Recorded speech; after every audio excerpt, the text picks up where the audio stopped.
Good morning, Rati.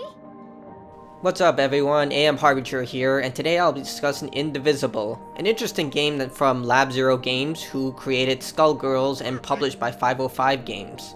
It comes with a combination of RPG, platforming, and fighting game systems into one, complete with a dense array of colorful characters and beautiful visuals and animations to complement those characters. But those same strengths also highlight the game's greatest weaknesses.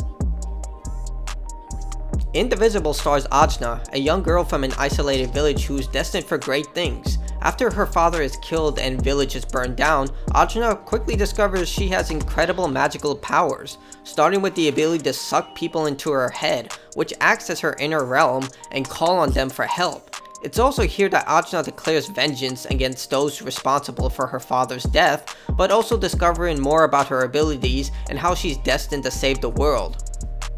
For the most part, the story heavily deals with Ajna and her allies coming to terms with their own personal problems. Ajna, despite being a good-hearted person, often enforces her own style of judgment and rarely thinks about the consequences. One of her first allies, Dar, is a loyal soldier but faces a crisis of identity early on, attempting to find a new purpose after his previous life comes crashing down. The journey itself takes the player to various locations to help expand the world and its lore. It's well done, developing a key selection of characters throughout the tale, but it never loses focus on the primary goal. However, this leads to Indivisible's first major issue, the sheer amount of characters. Ajna can recruit many different allies, each with unique designs and backstories. The issue is that many of these characters are pushed into the background. Only a handful of characters are constantly brought up in the cutscenes, and while you can enter Ajna's inner realm to speak to them about current events transpiring, even picking up personal side missions, I often forgot about these characters. Only when changing my party when exploring the inner realm did I remember these characters even existed. There's no way to track how many people you can recruit, so you're likely to miss out on a lot of characters unless you speak to everyone and explore everything. The main narrative does have a lot of high and low moments, with key scenes using a series of hand-drawn scenes, but most cutscenes rely on a handful of character images to convey the narrative and what the characters are feeling. The voice acting is exceptional and helps sell the moment, whether it's a lighthearted moment or dealing with a heavy loss. Bringing everything together is the terrific musical score and beautiful use of colors. But again, many of the characters are pushed to the background unless you specifically go to the inner realm to speak to them, which is a great waste to these incredible characters who look fantastic and were clearly put a lot of effort into.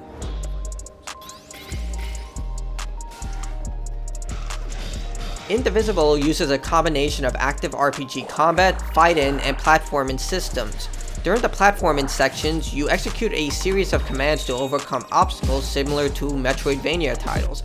Occasionally, Ajna gains new tools to open closed paths, some including an axe to climb higher ground, or using Ajna's powers to break through boulders. Players can also gain the upper hand on combat encounters by preemptively attacking enemies, similar to the Mario & Luigi RPG series developed by Alpha Dream. You're given ample areas to explore, ranging from lush forests, deserts, and large cities. However, the areas, while well designed, have giant teases.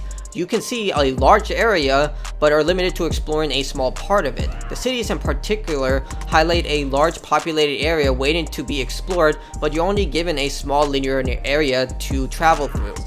It's clear that the developers wanted to make the platforming sections, especially towards the end of the game, a little easier, as there are ample save stations at the end of each platforming section. This is a matter of personal taste since you don't have to use them, and when you fail a platforming challenge, you just restart the beginning of the challenge. You do lose health, but if you lose all of your health, the game just restarts at the beginning of the platforming challenge, so it doesn't really serve as a major consequence. Combat acts as a combination of active RPG, action, and fighting. Each of the 4 allies in your party is linked to a face button and have certain amount of attacks they can perform. These recharge over time depending on the attack used, and you can change together combos to increase damage and build your ED meter. The ED meter allows you to execute powerful ultimate attacks and allow Ajna to revive and heal fallen allies, but this specific technique can only be accessed when the meter is entirely full. Building your ED meter is essential, and it can be drained when you are attacked. You can minimize damage in two ways, blocking and parrying. Blocking reduces the damage to about half, but parrying reduces about 99% of the damage. Since you can't carry any items and healing is limited to specific characters and Ajna's ultimate ability, parrying becomes paramount during combat. In addition, parrying targets increases your ED meter and prevents it from being drained quickly. The combat is constantly engaging, requiring you to be alert of your enemy's animations. Depending on how they act determines what attack they'll use. There is also a helpful indicator of where the attack will land, but it's up to you to determine the precise timing to execute a parry. If you fail, you'll take the maximized damage, which is often fatal, and leaves you vulnerable to multiple follow-up attacks. You do gain levels for fighting enemies, but there's no experience sharing between party members outside of combat, which is a bit annoying.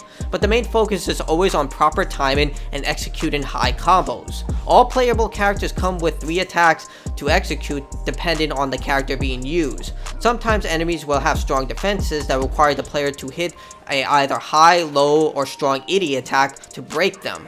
But as fun as Indivisible's combat system is, it has a lackluster customization and leveling system. You gain traditional levels that increase your health and damage, but you never gain any new attacks or abilities. Every character has the same tactics from the start of the adventure to the finish of the game. This includes gear, and since Ajna hates money for some reason, you can't purchase any new items, and the only customization you have access to is a few skins. You can increase the amount of commands you can execute and defensive powers by collecting shards around the environment, but it's a very simple system that will likely annoy more hardcore RPG fans for its simplicity. The enemies you encounter are diverse and challenging, especially the boss fights. The developers included a wide array of cool boss encounters that mix together both the platforming and combat system. During fights, you'll face the boss in traditional Indivisible combat and then get knocked into the platforming system, avoiding attacks and attempting to hit the boss before it can re-engage with you. I really like this system because it kept fights dynamic, constantly shifting from both systems and using them to make fights much more intense. Using platforming coupled with the fighting combo system to overcome the diverse selection of bosses was amazing. If you want to replay certain fights or sections in the game, Lab Zero Games included a very helpful and frankly cool save system where you can reload a save file within a save file, meaning you can go back to any save file linked to that save file and replay those encounters. However, if you continue playing from that point, it's best if you save into a different file, but there are a lot of save files. You get over 200 to save on. I did wish there was a better fast travel system. You do gain the ability to travel through specific ports, but a way to fast travel between save stations at any time would have been much more ideal, as there are plenty of them. In addition, there are no markers for optional quests, a waypoint, or any type of tracking system. Instead, you have to memorize where you're gonna go, and if you forget, you can go back to the character who gave you the quest, but if you get lost within a specific side mission, you are basically on your own. Indivisible is an interesting game. On one hand, the combat system, beautiful visuals, and fantastic story provide a profound experience that's easily one of the best games I played this year. However, the lack of customization and exploration turned me off because I am a hardcore RPG fan and wished I could have more free range to explore the vast cities or more options of how I wanted to customize my character with gear and weapons.